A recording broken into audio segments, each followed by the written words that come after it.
Seja muito bem-vindo a mais um episódio do podcast Agiliza. E aqui você conhece pessoas incríveis e inspiradoras que vão mudar o seu modo de pensar, o seu modo de agir a partir dessa conversa maravilhosa que você tem aqui com a gente. Hoje eu tenho um convidado super especial e durante esse episódio vocês vão entender o nível de especialidade dessa pessoa. Ele é o Fefo Miléo e ele vai contar para vocês por que de Fefo, porque esse é o nome artístico dele. Ele é psicólogo e é uma pessoa que fez toda a diferença na minha vida. Fefo, seja muito bem-vindo. Que delícia ter você aqui no podcast. Obrigado. Eu acabei de descobrir que eu sou II. Né? Você falou que é incrível e inspirador. E inspiradora. E ao quadrado. Que maravilha. Sou I2. I2. Oh, já gira método, nome de empresa. Isso, já vira método, nome de empresa. Seja você mais um II, né? Não é? Ao quadrado. Gerando pessoas II para o mundo. Isso, mas o prazer é todo meu, imagina. Que maravilha. Fefo, primeiro eu quero que você conte para a galera desse seu nome artístico maravilhoso, que para mim é sempre você é Fefo, ponto, acabou. Sim, sim. E ser psicólogo não é uma coisa que sempre foi verdade na tua vida, não foi sempre fui psicólogo. Queria que você emendasse esses dois assuntos. Tá, então vou começar pelo nome, né? Meu nome de nascença é Luiz Fernando, nome com o qual eu não me identifico, na verdade, porque quando eu era muito pequeno, eu era bem gordinho, mas bem gordinho mesmo, a ponto de me chamarem de Fernando Fofo. Né? E daí eu tinha um tio que é um pouco preguiçoso e ele falou assim, Fernando Fofo fica muito grande, então vamos pegar o Fê do Fernando, o Fô do Fofo e fica Fefo, né? E ficou Fefo a minha vida inteira. Eu tenho 2 filhas hoje que me chamam de Papai Fefo, né? Pai Fefo, minhas irmãs, tudo, então acabou ficando o nome Fefo. Quanto à psicologia, não, a psicologia veio mais tarde na minha vida, né? Foi a minha segunda formação, eu me formei em primeiro lugar em educação física, né, há 24 anos atrás. Daí fui trabalhar numa empresa na área de gestão de pessoas, dando treinamento, por conta daquela coisa do profissional de educação física, de saber conversar com o público e tal. E quando eu estava nessa empresa, né, na verdade eu saí da empresa quando eu comecei a montar o meu negócio, né, de cursos e tal, eu pensei assim, puxa vida, eu precisaria de uma formação para me ajudar nisso tudo, né? E daí me veio na cabeça assim, fazer um MBA em gestão de pessoas ou fazer o curso de psicologia, né? Como eu gosto das coisas mais difíceis... Caminho fácil não me interessa. Caminho fácil não me interessa, porque assim, o MBA... pior que eu coloquei isso na ponta do lápis, assim, né? MBA, 2 anos, aula terça, quinta e sábado, mais ou menos assim, né? 2 aninhos, tal, resolvo. Né? Faculdade de psicologia, aula toda noite, 5 horas, segunda a sexta. Minha mulher estava grávida, né? Quando eu entrei no curso. A minha segunda filha nasceu quando eu terminei o curso, né? Mas eu achei que a psicologia tinha mais a ver. Mas eu entrei na psicologia para me ajudar nos cursos, como um palestrante, como um facilitador de cursos. Só que quando eu comecei a atender pessoas na faculdade, eu me apaixonei pela psicologia clínica.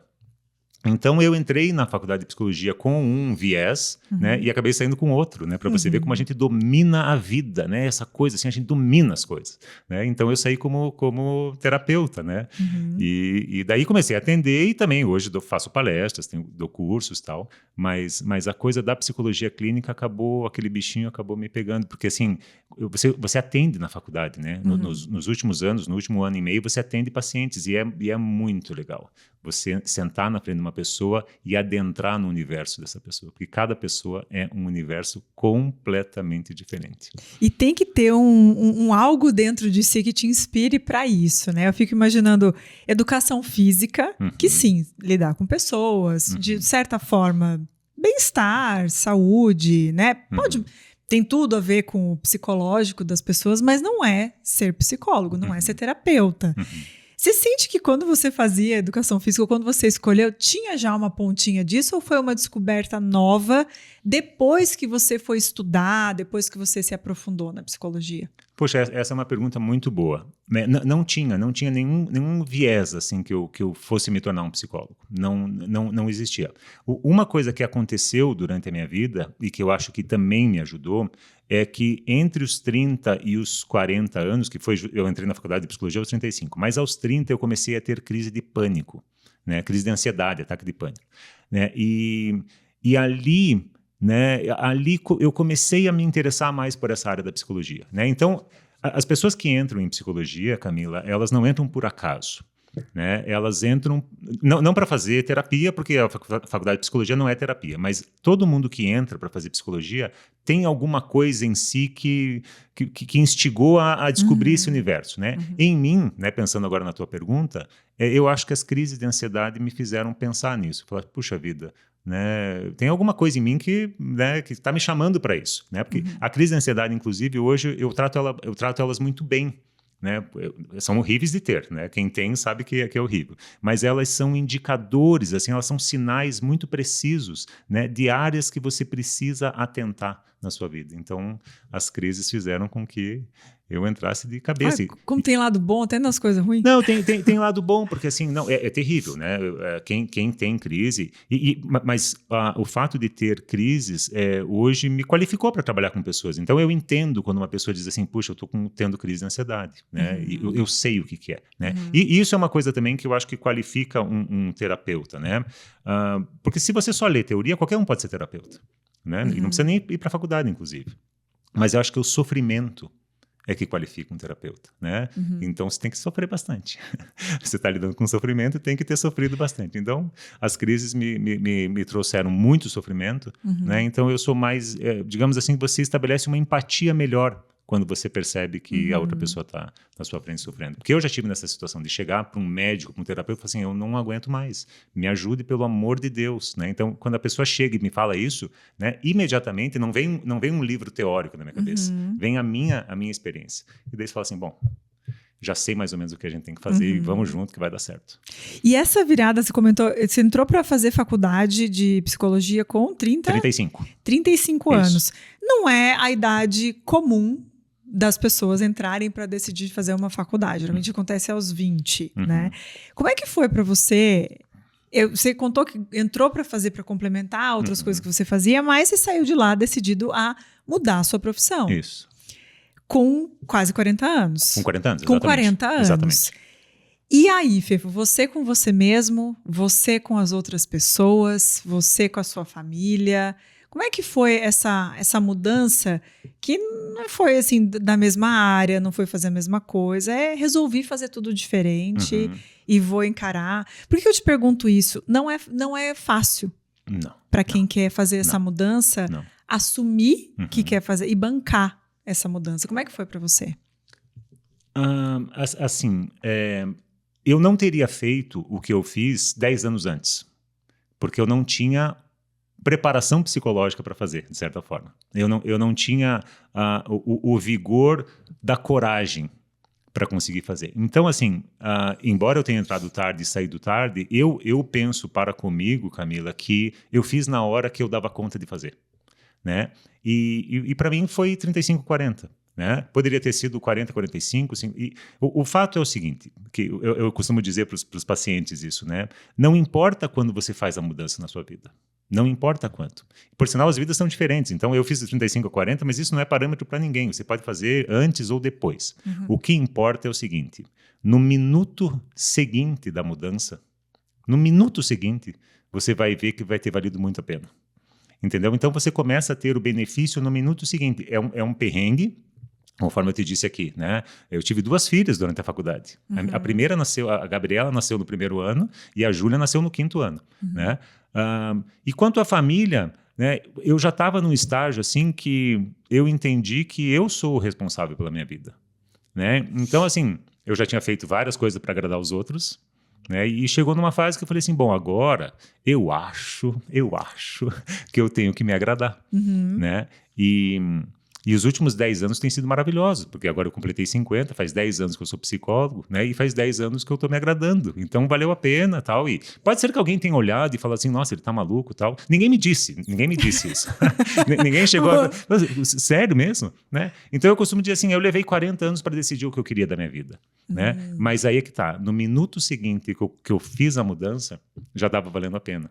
Então, assim, pode levar 35, 40, 45, 50 anos, mas no minuto que você, né, quando você efetivar a mudança que você quer, vai valer a pena. E faz 10 anos que a minha vida vale a pena, então tá tudo certo. Nossa, que delícia, né? Eu vejo que não é todo mundo que pode dizer isso da própria vida, né? esse decidir mudar, às vezes não é nem de fora a cobrança, mas, poxa, eu já investi tanto nisso, eu fiz uma faculdade, eu fiz um MBA, eu abri uma clínica, eu fiz não sei o quê. Eu vejo que para fazer essa alteração, as pessoas às vezes se pegam no que elas já têm e esquecem do que elas querem, do que o coração está pedindo, do que o caminho está iluminado para cá. Então, se não é de fora, eu vejo muitas vezes as pessoas presas ao que elas construíram, ao que elas conquistaram. Nossa, mas eu fiz... Imagina se você tivesse feito um mestrado, um doutorado em educação física, né?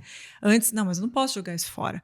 Como se isso fosse um cadeado que fechasse uma porta que você tem que estar ali dentro para sempre. Como é que você vê isso para as pessoas que têm uma vontade, percebem essa necessidade, esse desejo de fazer diferente, mas se prendem às próprias amarras pelo que já fez, como se ela tivesse que continuar aquele caminho para sempre?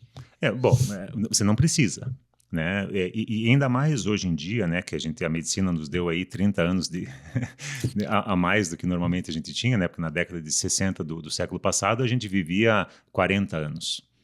Essa era a média, 40, 50 anos, melhor dizendo. Né? E depois a gente passou a viver 80, 90, 100. Né? Então, assim, você pode ter várias profissões. Essa é uma das coisas. A outra coisa que eu vejo, Camila, é assim, né? Por causa de alguns mimos materiais, a gente anestesia o que a gente pensa e o que a gente sente. Né? Então, a gente tem que tomar muito cuidado com isso. E os mimos materiais são as coisas que a gente conquistou, os cursos que a gente fez, tal, o diploma que está lá, tal. Mas eu acho que a gente tem que olhar para essa coisa de forma muito individual, sabe? Você tem um dia sentar, olhar para a sua parede com seus diplomas, com seus livros, né? E olhar para aquilo e tentar sentir o que aquilo representa para você. Porque, às vezes, aquilo lá representa muito para os outros. E muito pouco para você. Então, você conquistou tudo aquilo não por causa de você. Você conquistou aquilo para agradar, para dar uma retribuição social, para seguir um parâmetro, né? Porque assim, poxa, vamos seguir aqui mais ou menos o que é pré-determinado. Casar, ter filhos, trabalhar numa multinacional, ganhar bastante dinheiro e dane-se, né, o seu coração. Né? Então, assim, mas eu sei que é difícil, eu sei que não é fácil. Né? Quando eu falo isso, né, parece assim, mas assim, no meu caso, as crises de ansiedade me ajudaram muito nisso. Porque elas foram, né, os apontamentos, sabe, as indicações dizendo assim, cara, tudo bem, você construiu, você fez, mas e como é que você está? Eu acho que essa é a pergunta, como é que você está? E não estava legal, não estava bem. Né? E daí, a partir daí, você começa a pensar numa possibilidade, tá, então, e como é que eu faria para ficar bem? E daí você tem que começar a sentir, né? Eu digo assim, quanto mais sensível você se tornar na vida, melhor você escolhe as coisas racionalmente. Quer dizer, a sensibilidade que faz com que a tua consciência, é a gasolina, o combustível da tua consciência, que faz com que a tua consciência entre nas várias camadas da realidade. Né? Então, se você pensar assim, a sensibilidade faz com que a consciência entre na realidade. Quanto mais eu adentro as camadas da realidade, mais noção eu tenho da minha vida. Né? Então você pensa assim, eu vou trabalhar na consciência? Vou, mas qual que é o combustível? É a sensibilidade. Então você tem que olhar para a sua vida e falar assim, eu tenho tudo, mas eu não estou sentindo isso tudo. Então você tem que pensar a respeito de fazer alguma outra coisa. E é olhar muito para si e ter muito cuidado consigo. Sim, basicamente é isso. Muito zelo por si mesmo, muito cuidado, né? O que a gente não está acostumado a fazer, porque a gente aprendeu, principalmente as mulheres, a ter zelo por todo mundo. Você tem zelo por todo mundo, você trata bem todo mundo, você é elegante com todo mundo, você é agradável, né? Mas você se deixa para o último lugar da fila. Né? E eu acho que para fazer todas essas coisas, você tem que se colocar lá na tua lista, né, nas primeiras posições. Não é viver uma vida egocêntrica, né, porque muitas vezes as pessoas confundem isso. Não, mas é só pensar em mim. Não. É bem pensar em você para bem pensar nos outros. Este é o trajeto que a gente faz. Né? A gente pensa assim, não, eu vou bem pensar nos outros para bem pensar em mim. Não, isso não funciona. Porque você pensa nos outros e não pensa em você. Então você tem que pegar a via pela outra mão. Eu bem pensar em mim, ser zeloso comigo, e daí eu posso aprender a ser zeloso com os outros. Inclusive as relações melhoram quando você olha para dentro. E como é que faz, Fivo, para uma... E vou puxar o gancho das mulheres, inclusive a grande maioria das pessoas que me seguem, que está nos meus cursos, nas minhas mentorias, são mulheres. E tem esse padrão de pensar em todo mundo, agradar cliente, aluno, todo mundo, e o que a pessoa quer para si, ou o aceitar ganhar bem, ou aceitar ser famosa, fica de lado. Como que uma mulher hoje que está nesse momento, ou está lidando ali para conseguir montar uma coisa que prefere para a vida, como que ela consegue se reorganizar dentro de si para se liberar dessa necessidade, desse hábito mas eu preciso agradar o meu marido, eu preciso agradar meus pais, eu preciso agradar meus filhos, eu preciso, né, ser legal aqui para todo mundo, e se sobrar um restinho, como é que faz para sair desse ciclo? Tá. A pergunta, eu sei que é muito fácil, que dá para responder em 2 minutos. Essa pergunta é muito tranquila, Camila. Ainda bem que você me avisou que seriam perguntas só bem tranquilas. Leves. Né?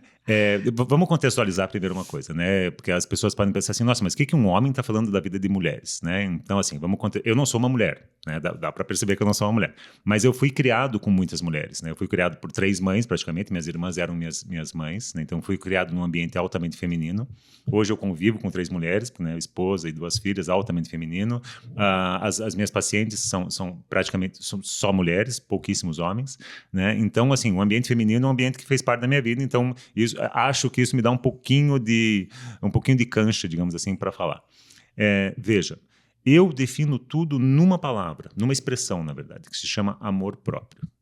Né? Quando você tem dificuldades em desenvolver o amor próprio, Camila, que é, na verdade, assim, você valorizar, você atender, você acolher o que você sente. Quando você tem dificuldade em fazer isso, o que você faz? Você joga tudo isso para fora. Então, toda a validação da sua vida, dos seus sentimentos, vem das outras pessoas. Então, por que as mulheres, normalmente, e alguns homens também, eu era um homem que fazia isso muito, né? Por que a gente fica agradando os outros? Porque a gente teve uma história, né, uma história de vida, que fez com que a gente imaginasse, aprendesse que o nosso valor vinha das outras pessoas. Bom, daí é uma consequência lógica. Se você acredita que o teu valor não vem de você e vem dos outros, como é que você vai viver a tua vida? Agradando esses outros, porque esses outros é que vão te dar o valor que você tem, né? O valor que você tem vem deles. Então é uma coisa meio lógica de acontecer, né? Se você tem essa educação, e a maioria das pessoas teve essa educação, né? Eu preciso agradar os outros. Então, respondendo a sua pergunta, como é que faz? A gente tem que inverter o processo. A gente tem que aprender que o nosso valor vem da nossa avaliação, vem da nossa capacidade em nos acolher, né? Acolher os nossos pensamentos, os nossos sentimentos, as nossas sensibilidades. Então, a resposta é muito simples. Como é que faz? Inverte o processo e passe a ser você a pessoa que se dá o valor.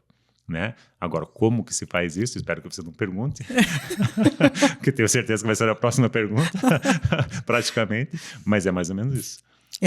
Mudar sobre esse olhar para si mesmo, se questionar, se reavaliar, se ressignificar, colocar em uma perspectiva diferente o que se quer, o que se não quer, o que se gosta, o que se não gosta.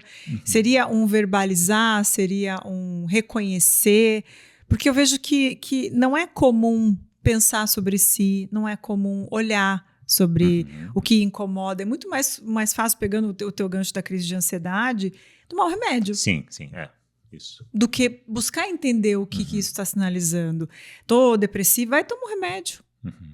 Né? Então não é comum, não se acha em todo lugar uma pessoa que fala, não, isso está mostrando alguma coisa de mim. Seria esse colocar...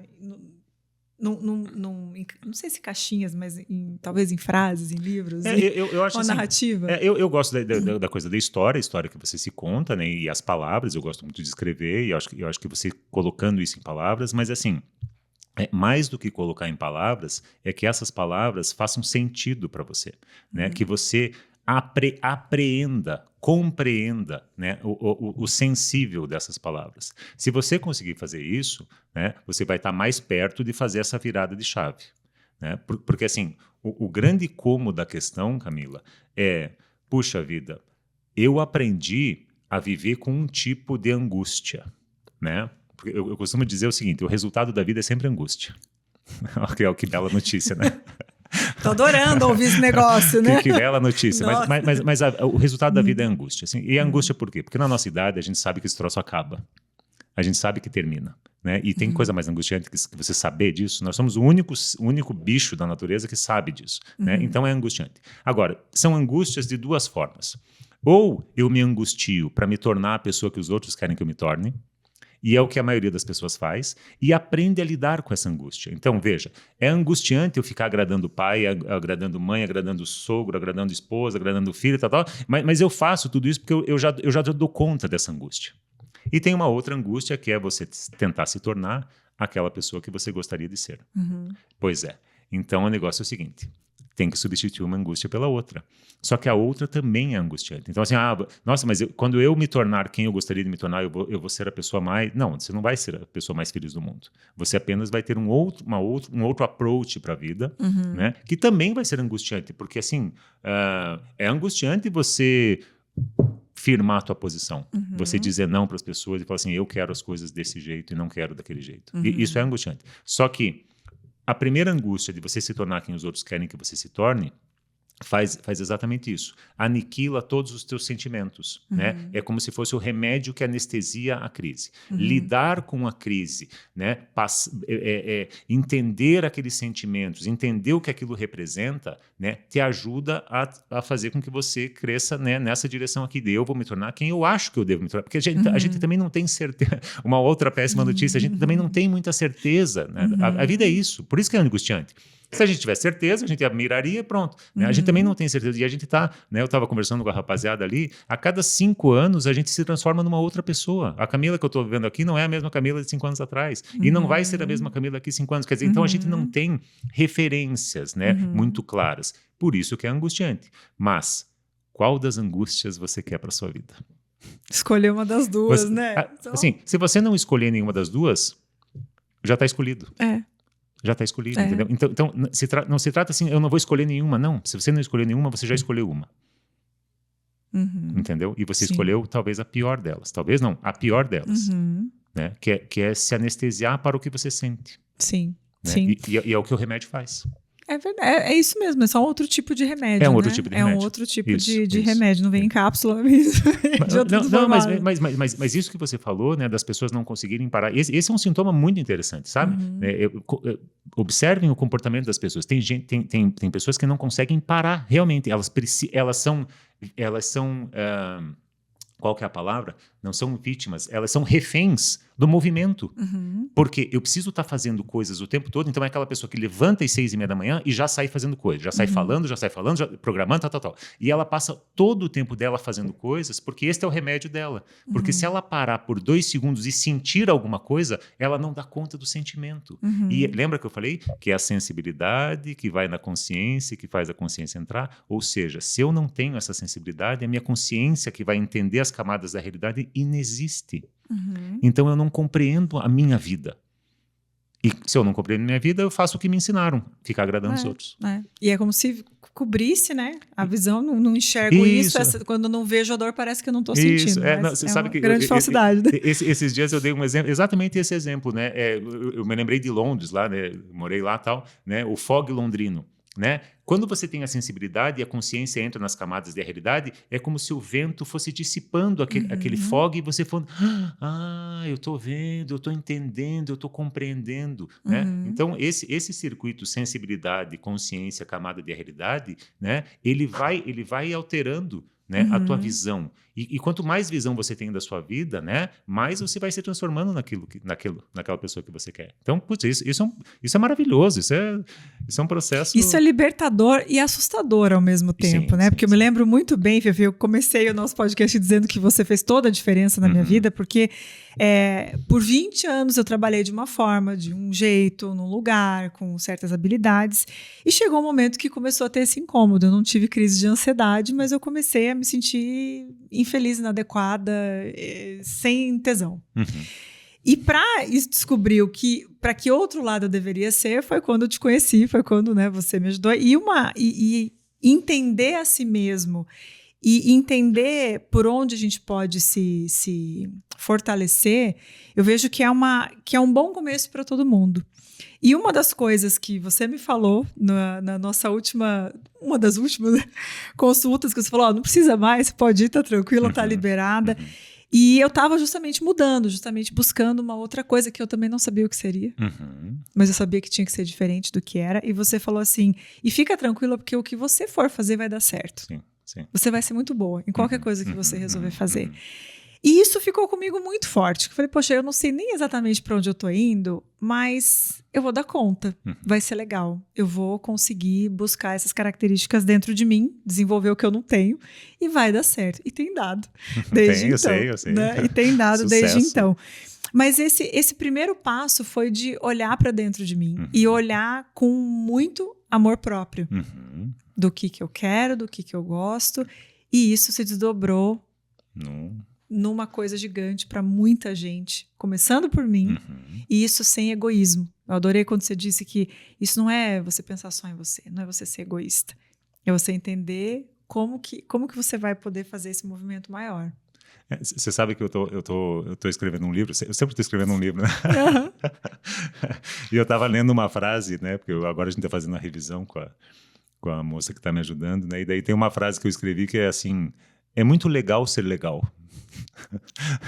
E é isso mesmo, né?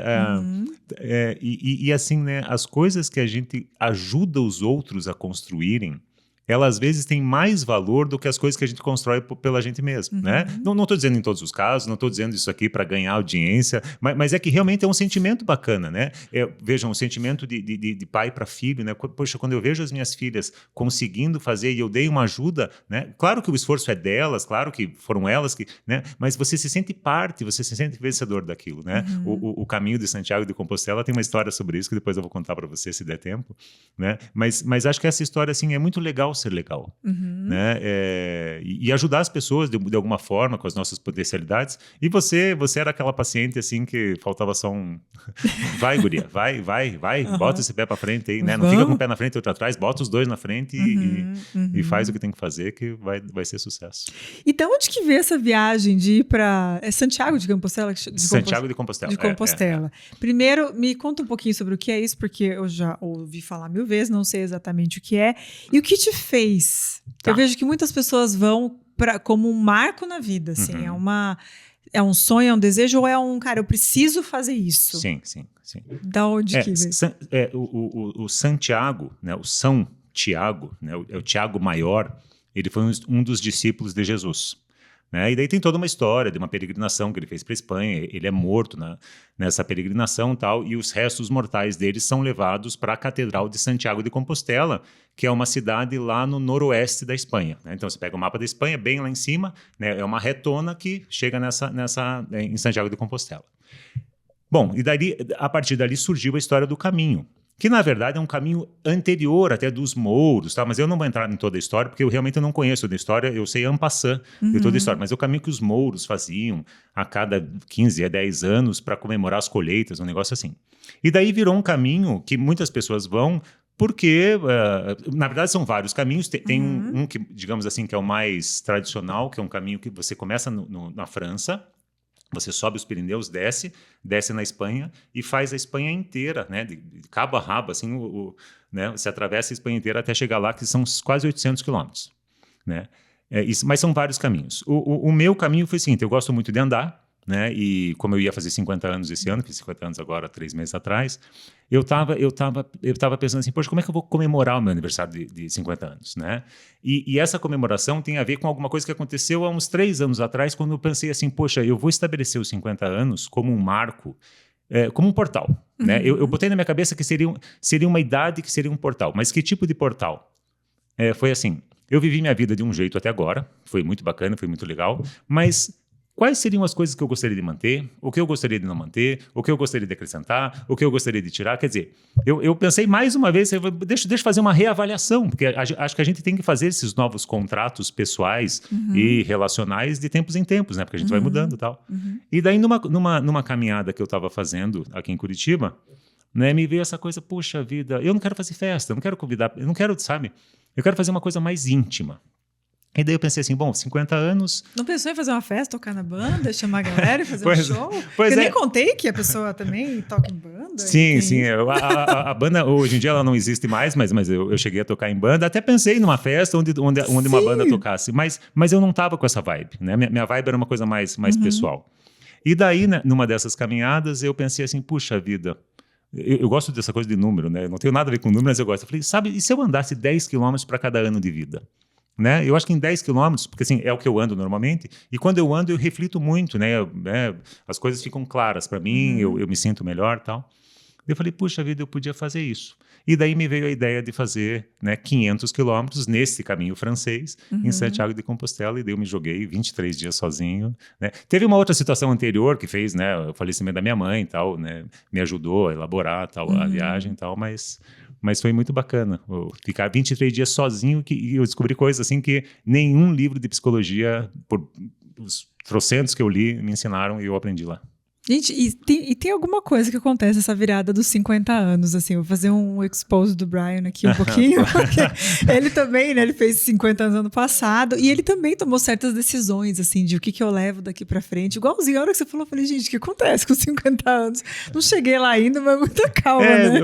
Eu não sei, pra mim, assim, ó, eu sempre pensei assim, como que eu quero viver a outra metade? Exato. Mas o negócio é o seguinte, não é a outra metade, porque eu não vou viver até o 100, né?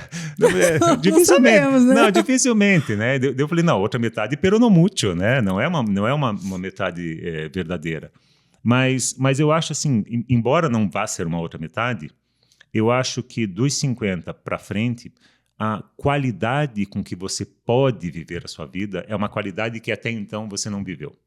Né? Por quê? Porque você, né, acumulou experiências, acumulou perrengues, acumulou dores, acumulou uma série de coisas, quer dizer, ou seja, você tem todos os ingredientes para fazer um belo de um almoço. Né? Talvez o melhor almoço da sua vida, ou a melhor janta, o melhor bolo. Então, eu acho que os 50 anos, para mim, representaram isso, né? Poxa, como... Tá, e agora? E agora? Porque agora é qualidade. Agora eu quero qualidade. Até então eu queria quantidade. Eu quero quantidade. Tudo eu quero bastante. Não, agora eu quero a poesia das coisas. Essa é a palavra que para mim, ela significa tudo hoje. Eu quero a poesia. Eu quero a poesia de um encontro, eu quero a poesia de um jantar, eu quero a poesia das coisas. Eu não quero o jantar pelo jantar. Eu quero a poesia das coisas, né? Então, daí você vai refinando isso, né? E os 50 parece que são a idade que você assume essa poesia e essa poesia não é piegas mais. Você autoriza isso a acontecer. Você se autoriza. Na vida, Veja, né? eu estou falando sobre isso aqui, né? 10 anos atrás, eu ia falar, nossa, você vai lá falar sobre poesia, teus amigos vão te encher o saco, tua família. Não, gente, é isso. Para mim agora é isso, é poesia. Quer me encher o saco, me enche. Eu vou achar poético essa encheção de saco. Vou adorar esse bullying. Vou achar adorar maravilhoso. esse bullying, né? Esse bullying. Vou adorar esse bullying. Tá ótimo. Então, né? Mas você se autoriza, exatamente. Você se autoriza a viver sua vida. E eu acho que pode acontecer para algumas pessoas antes ou depois. Para mim, foi aos 50, né? Foi esse marco, assim, que já vem sendo trabalhado, assim, com muita terapia nos últimos anos, né? A perda da minha mãe, uma série de coisas, né? Poxa, então, assim, ó, é a poesia. E como que você, depois dessa caminhada, depois de tudo isso, depois de virada de profissão e de tudo, mudou a forma como você se enxerga como psicólogo, como terapeuta? Mudou a forma como você atende? Mudou a tua perspectiva sobre o que você traz para os seus pacientes de forma como você ajuda essas pessoas? Você entende que tudo isso trouxe diferença em você profissional, em você psicólogo? Sim. Eu tenho uma frase depois da caminhada que é a seguinte: nada mudou, mas está tudo diferente. E como é que explica essa frase? Em português isso quer dizer o quê? Em português isso quer dizer o seguinte, que quem olha de fora, nada mudou. Quem me olha de fora, nada mudou. Você está me olhando, você está vendo o mesmo fefo, né? Praticamente o mesmo fefo. Mas eu olhando para você, eu estou com outro olhar. Então, nada mudou, mas está tudo diferente. Então, mudou todas as minhas relações, principalmente porque mudou a relação comigo. Esse é o ponto, né, que eu estou batendo. Assim. Quando você se torna quem você acha que você deve se tornar e muda a relação com você, automaticamente você muda todas as relações. Né? E agora as minhas relações são por ordem da poesia. Eu vejo a poesia. Então, se as pessoas... Se eu enxergo poesia, eu me relaciono de um jeito. Se eu não enxergo poesia, eu já fico com o pé atrás, entendeu? Então, isso muda realmente. Então, até com os pacientes. Com os pacientes, assim, você vê mais poesia. É como se você... Sabe aquela coisa da sensibilidade? Uhum. É como se eu tivesse adentrado uma camadinha mais interior da realidade. Né? Através da sensibilidade que eu adquiri no caminho, porque é um caminho que mexe muito com a gente, né? Eu consegui um pouquinho mais, minha consciência expandiu um pouquinho mais e eu entrei um pouquinho mais. E daí isso muda tudo, né? Por isso, e a frase é porque assim, porque eu não saio despirocando por aí e falo, gente, eu tive uma... Não precisa. Né? As pessoas vão perceber ou não vão perceber, mas não importa se perceberem. Importa que para mim mudou. Né? E mudou numa direção que tem a ver com a minha pergunta lá atrás. Como é que eu quero viver a segunda metade da minha vida? Né? Então, muda poeticamente. Assim, eu sei que eu não respondo, mas assim, é uma coisa que você tem que sentir, sabe? Sim, é que nem crise de sim. ansiedade. Não adianta a gente falar teoricamente. Você tem que sentir aquele troço. Né? E o que eu senti lá e o que eu sinto agora é isso que mudou. Entendeu? Você vê no olhar. Na verdade é isso. Isso, e poxa, eu imagino que 500 quilômetros caminhando deve ser cansativo. Sim, sim. Deve ser desafiador. Você deve ter se questionado várias vezes por que eu inventei de fazer esse negócio aqui? De onde eu achei que seria bom? Né? Eu fico pensando, a única vez nessa vida que eu fui fazer umas dessas corridas de rua, sim, sim. que me inscrevi por animação só de acompanhar o Brian, que eu comecei no primeiro quilômetro, eu falei, gente, por que eu tô aqui? Mas no final foi muito legal. Sim, no final foi muito bom. E não tem como a gente sair do mesmo jeito de uma experiência assim, né? Não tem como você não mudar pessoalmente, profissionalmente, nesse olhar da vida. Só que não precisa ser o caminho lá de Compostela. E a gente consegue fazer essas transformações de outras formas na nossa vida. Como que você vê que uma pessoa que não vai para a Espanha, que não vai fazer essa caminhada, consegue se colocar nesses lugares, nessas experiências, né? Em que movimentos para fazer essa expansão de consciência, fazer essa expansão de percepção? O que uma pessoa pode fazer que não seja tão grande assim? Dependendo do resultado que você quer, existem vários gradientes de resultado, vamos pensar assim. Né? Então, se você se expor, né, a uma situação sensível por mais tempo, você vai conseguir resultados diferentes. Por que eu estou dizendo isso? Né? Porque não é a solução de todo mundo fazer uma caminhada de 500 km lá. Não. Isso foi para mim. Né? Mas uma coisa que eu acho fundamental, Camila, assim, para qualquer coisa, para qualquer expansão de consciência, não sendo a ayahuasca, né? Para qualquer coisa que seja expansão de consciência, você precisa ficar sozinho. E por um tempo considerável. Silêncio e sozinhez, para mim, são fundamentais nisso. Então, eu consegui isso porque eu fiquei 23 dias sozinho. Né? Eu não fiquei em silêncio, porque à noite nos albergues você se relaciona com as pessoas, às vezes no caminho você passa por alguém, tem uma conversa rápida de 5, 10, 15 minutos, mas eu fiquei muito tempo sozinho. Né? Então, para mim, esses dois aspectos são muito importantes. Sozinhez e silêncio. Nós não vivemos num mundo que nos possibilita isso. Por isso que, às vezes, você tem que fazer uma coisa um pouquinho mais pegada, assim, uma semaninha, 10 dias, não precisa ser 20, não precisa ser 30, né, para você sair um pouco disso. Porque, assim, como é que você vai acessar as suas sensibilidades num mundo que está te jogando? Então, aqui, ó, tem luz, tem câmera, eu estou prestando atenção em você, né? Eu preciso sair desse lugar. E eu preciso sair de um lugar mais importante ainda, que é, e que isso no caminho foi muito importante, assim, eu preciso me desalojar dos meus papéis sociais. E isso eu não tinha noção, Camila, do quanto isso demanda da gente. Né? É como se a gente pagasse um ISS sobre papel social. A gente paga um preço muito alto para ser pai, para ser mãe, para ser boa profissional, para ser psicólogo. A gente paga um preço para isso. Né? Isso é bom porque estrutura a nossa vida. Mas o que eu aprendi no caminho é, imagine você chega lá, você não é o Fefo, você não é o psicólogo, você não é o pai da Gabriela, da Júlia, você não é o marido da Paty, você não é o irmão da fulano e tal, você não é psicólogo, você não é... O que você é? Você é um peregrino. Qual que é o meu único trabalho social? Caminhar.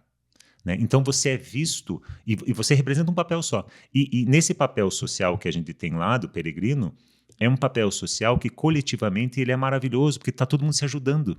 Por sinal, a palavra, a expressão característica do caminho é buen camino. Então você passa pelas pessoas e as pessoas falam buen camino. E todo mundo entendendo, né, que o sucesso de uma pessoa vai representar o sucesso de todos. Então é um barato quando você chega nos albergues, né, você chega lá morto, parece que você veio da guerra, porque você andou 25 quilômetros, você ficou o dia inteiro andando, você chega se arrastando. Né? Vem um com remédio, esse remédio aqui é bom, essa pomada aqui é boa. As pessoas chegaram antes do que você, mas elas vibram com a tua chegada. Né?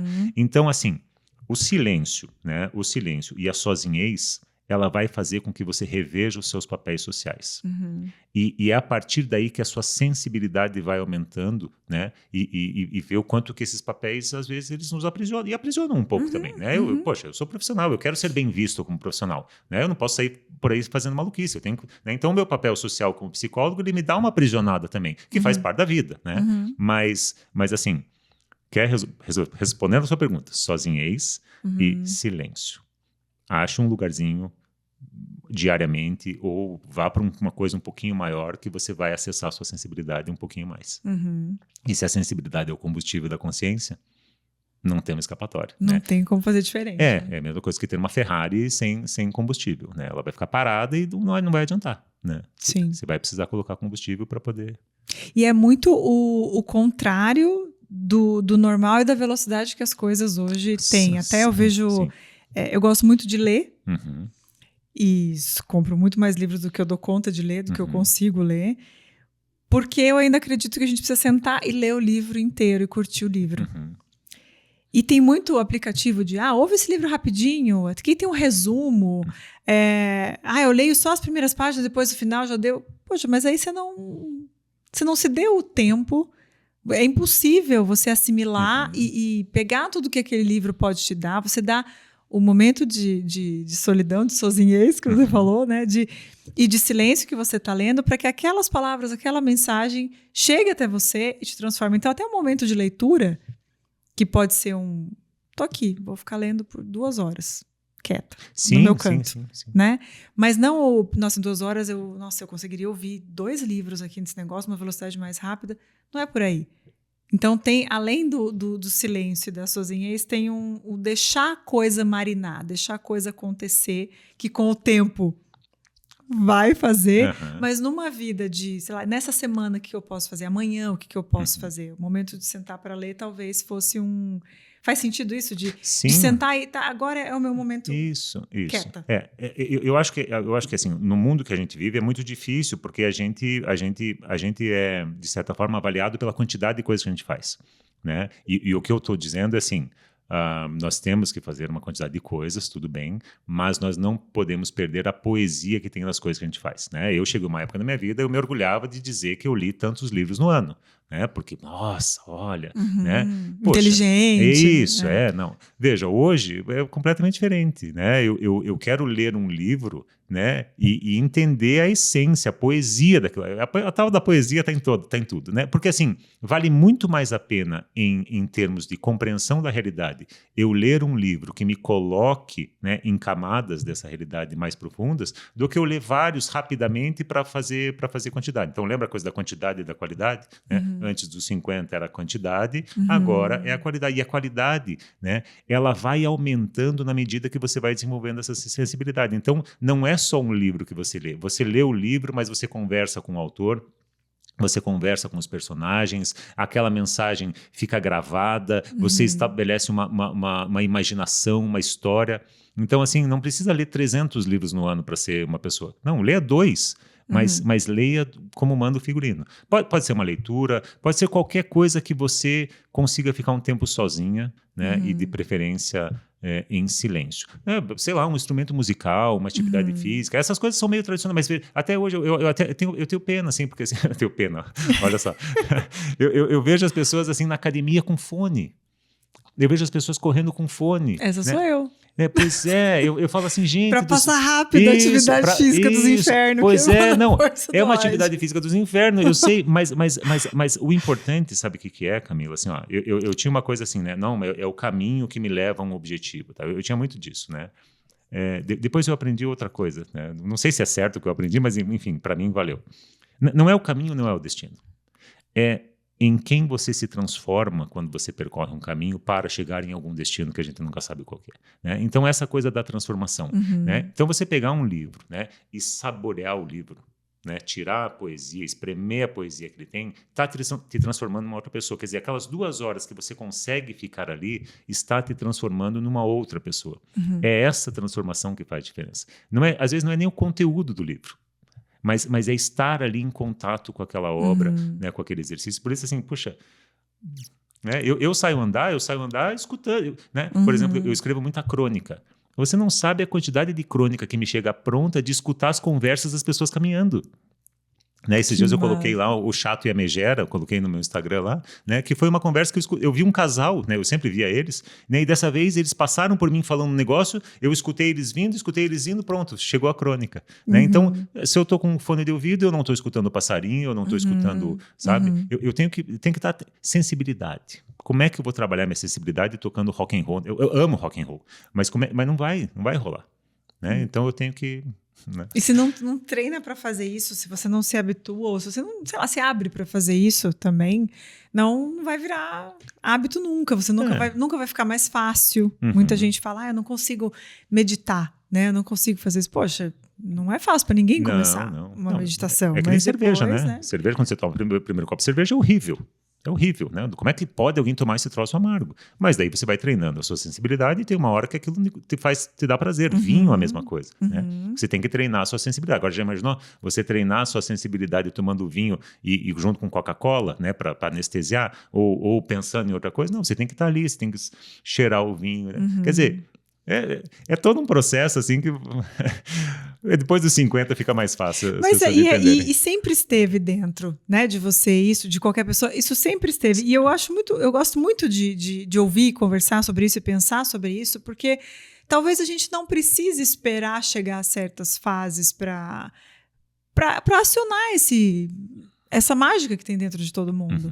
Né? Não precisa fazer tudo, mas eu posso fazer... isso e isso. Isso vai fazer a tua vida ficar mais legal, você vai conseguir cuidar mais de você, você vai conseguir fazer escolhas que façam mais sentido para a tua vida. Não gosto de dizer escolhas certas, mas a escolha que fez sentido para você, que te deixou mais dentro de quem você gostaria de ser, da história que você quer contar. E talvez a gente não precise... então quando eu tiver 50, sei lá, quem está assistindo a gente tem 30 anos, falar, 20 anos eu me preocupo com isso, deixa eu agora correr que nem louca. E passa esses 20 anos sofrendo.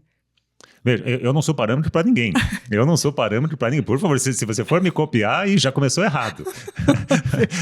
Você fala assim, não, eu vou fazer o que esse cara fez e já tem gente comprando passagem para Espanha já queimou a largada. Veja, a minha vida não é exemplo para ninguém. A minha vida é exemplo para mim. Né? Então, assim, eu sei quando eu tive maturidade suficiente para fazer as coisas que eu fiz. Né? Quisera eu ter conseguido fazer isso 20 anos antes.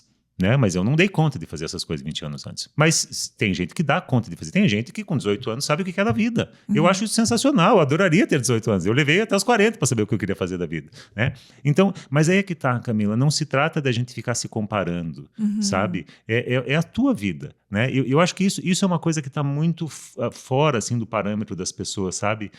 Gente, é que nem o teu DNA. Sabe, o teu DNA é único. Você não vai encontrar uma pessoa... existem 8 bilhões de pessoas no mundo, já passaram por aqui 108 bilhões e vão passar bilhões. Nunca existiu uma outra Camila Tucunduva no planeta. Quer dizer, a possibilidade de você sair daqui, Camila, e tropeçar em você mesma na esquina é zero em qualquer fase da história do universo. Ou seja, você é única. Então, assim, quando fizer sentido para você, aí que tal? Quando fizer sentido, é bom que você agarre isso. E não deixe passar, não anestesie isso. Uma hora vai fazer sentido para essa de 30. Se ela não agarrar, talvez ela pague o preço. Talvez não, ela vai pagar o preço o resto da vida. Então, assim, não importa quando chegue.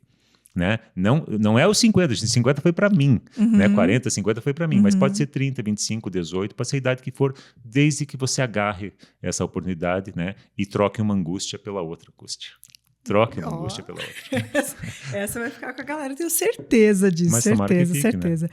Fê, pra gente começar a ir pro final da nossa conversa, eu queria que você compartilhasse, além de todos os ensinamentos ou inspirações, todas, I2, né, que eu falei que seria aqui, com o pessoal, mas quem tá aqui, quem segue esse perfil, quem tá nesse podcast, vem pra cá, um dos motivos é essa pessoa tá buscando fazer melhor na vida profissional.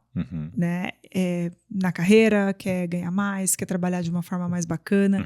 Para uma pessoa que está buscando se desenvolver profissionalmente, como que ela poderia pegar esse amor próprio, esse entender o que faz sentido, dessa conversa toda nossa, para o trabalho dela amanhã ser mais legal. Para ela acordar amanhã e se ela estiver assistindo a gente de manhã, que ela vá para o primeiro atendimento ou que ela vá entrar no trabalho de uma forma mais gostosa. Eu gostei dos 2i, porque os 2i não é especial e nem extraordinário, né? Graças a Deus que não, né? Vamos combinar. Nossa, eu vou ser 2i, o quê? Extraordinário e Nossa, especial. vem comigo. Vem comigo, cara. Assim, Camila, eu vou te dar uma resposta assim, que não é a tradicional, assim, sabe, Camila? Porque assim... Gosto dessas. Sabe, você me conhece, sabe que eu não vou pelo tradicional, mas assim, né? As pessoas me chamam muito para falar sobre vida pessoal e vida profissional, né? E qualquer outra vida que possa aparecer, porque existem várias, né? O que eu digo é o seguinte: tem lá o balãozinho da sua vida pessoal, tem lá o balãozinho da sua vida profissional, tem lá o seu balãozinho de qualquer outra vida, né? Qual que é a intersecção desse balão? O que tem qual que é a intersecção? Aonde que eles se juntam? Eles se juntam em você. É você que está na intersecção. Então, vida pessoal, vida profissional, embora você tenha, né, certas posturas, liturgia do cargo de uma vida profissional, tal, é você. Então, assim, para mim não existe diferença entre vida pessoal e vida profissional. Se você não dá conta... É mais ou menos assim, se você quebrar a perna, Camila, né, em qualquer ambiente que você frequente, profissional ou não, você vai estar com a perna quebrada, certo? Porque não tem como você, não, agora eu vou entrar aqui no meu trabalho e eu vou deixar de ter a perna quebrada. Não, você vai entrar com dor e com a perna quebrada, percebe? Uhum. Então, emocionalmente falando, sensivelmente falando, é a mesma coisa. E por isso que dá muito errado no trabalho. Né? Muita gente fala assim, mas eu não consigo, eu tenho um projeto, eu não coloco em prática, eu sei que vai ser bom para mim, e você se auto-boicota no trabalho. Uhum. Que é no trabalho que aparece muito esse auto-boicote. Mas esse auto-boicote não é diferente do auto-boicote que você faz no seu relacionamento. Ou seja, essas coisas estão ligadas, sabe? Então, assim, o que eu queria dizer assim, não existe vida profissional. Sob esse aspecto. Claro que existe a liturgia do cargo, né, o lugar e tal. Mas sobre o aspecto emocional não existe diferença. Então, o que é uma boa notícia. Uhum. Por quê? Porque se você lidar com isso numa esfera da sua vida, você vai estar resolvendo em todas elas. Porque você é a intersecção. Então, quer dizer, é uma péssima notícia, porque não existe vida profissional e vida pessoal, né? Mas é uma boa notícia, porque você é a intersecção. Resolveu numa, resolve na outra. Passou a se amar mais na sua vida pessoal, na sua vida profissional vai acontecer. Imediatamente. Então, se quer resolver teu problema amanhã, comece a resolver ele hoje. Porque amanhã, quando você for para a vida profissional, tem a ver com o teu problema de hoje na tua vida pessoal. Uhum. Comece hoje já, porque você é a intersecção. Entendeu? Onde quer que você vá, você está se carregando junto, né? Onde quer. Qualquer lugar, em qualquer papel, em qualquer situação, a gente se carrega junto e é a gente que está lá, né? Embora existam, né, liturgias, conforme eu falei, a roupa muda, o palavreado muda, né, a forma como você se relaciona muda, né? Mas o que você leva junto é a tua carga emocional. Uhum. Né? E essa sensibilidade emocional, né, que eu já falei aqui 300 vezes, é isso que importa, né? Porque assim... Tecnicamente, você pode ser maravilhoso no que você faz. Uhum. Né? E você pode ser maravilhoso. Por exemplo, eu posso ser tecnicamente um excelente terapeuta, porque eu li tudo e sei tudo.